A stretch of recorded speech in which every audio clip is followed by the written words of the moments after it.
Friends, welcome back to the mini video guys and my YouTube channel guys. Today when we are going to talk about guys how can be off auto rotate setting in our Poco phone guys. You can see guys this auto rotate screen setting guys you want to off in your Poco phone. So how can you off today? I will show you in this video guys.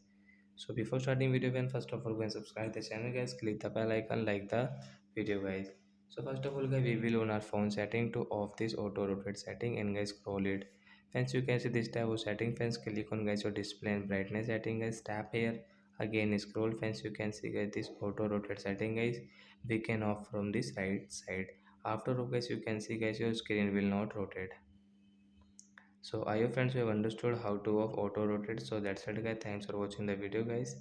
We will meet on next video. Before going, please go and like the video, subscribe the channel, and friends do you have any doubt related to guys your auto rotate setting and guys in display and brightness setting, you can ask me in comment section. I will check. I will help you. Bye guys.